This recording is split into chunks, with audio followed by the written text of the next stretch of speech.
উপজেলার দুধিয়াবাড়ি কুমারপাড়া গ্রামে ঐতিহ্য আঁকড়ে আছে পাল বংশের প্রায় ৪০ পরিবার। পেশার মায়া ছাড়তে না পেরে কষ্ট হলেও পূর্বপুরুষদের পেশাটাকে ধরে রেখেছেন তারা। আধুনিকতার প্রবল স্রোতে বাংলার প্রাচীন এই শিল্পের সাথে হারিয়ে যেতে বসেছে বহু বছর ধরে জড়িত থাকা মানুষগুলো। পালবাড়ির উঠান জুড়ে ছড়িয়ে ছিটিয়ে আছে কাদামাটির তৈরি তৈজসপত্র সহ নানা ধরনের খেলনাও। কুমাররা বলেন, নার্সারির ৩০০ টব তৈরি করতে ৩ থেকে ৪ দিন লাগে। বিক্রি হয় মাত্র ১,০০০ থেকে ১,২০০ টাকা। এর মধ্যে কাঁচামাল ও জ্বালানি খরচ থাকায় সব মিলিয়ে পুষিয়ে উঠতে পারেন না তারা। একদিনে তো আর পারা যায় না, ৩-৪ দিন আগে একটা করে মাল তৈরি করতে, মাটি টাটি জোগাড় করা মেলা টাইমের দরকার।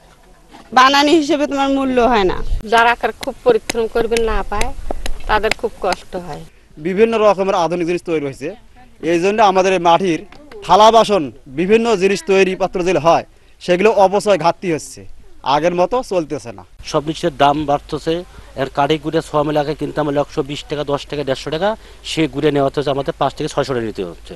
এটা আমাদের কুটির শিল্প, এটা সরকার থেকে আমাদের পাওয়া কর্তব্য।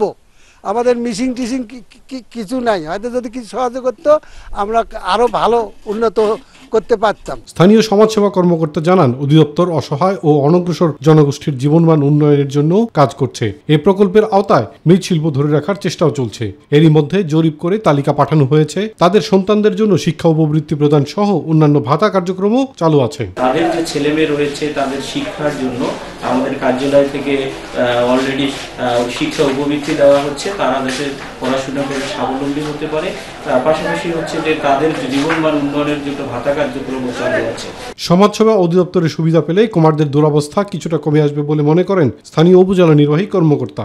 কুমারদের জন্য সুযোগ রয়েছে, তারা চাইলে সরকারি যে দপ্তরগুলো আছে তাদের দিক থেকে যদি এগিয়ে আসে আমরা তাদের এই বিষয়টি অ্যাড্রেস করব। সরকারি পৃষ্ঠপোষকতার মাধ্যমে এই শিল্পকে আধুনিকায়ন করা গেলে বিদেশে রপ্তানি করার মাধ্যমে যেমন বৈদেশিক মুদ্রা অর্জন সম্ভব, তেমনি সুরক্ষিত হতে পারে দেশের কুমার শিল্পের সাথে সম্পৃক্তরা, এমনটাই মনে করেন সংশ্লিষ্টরা। ইলিয়াস কমল, মাই টিভি।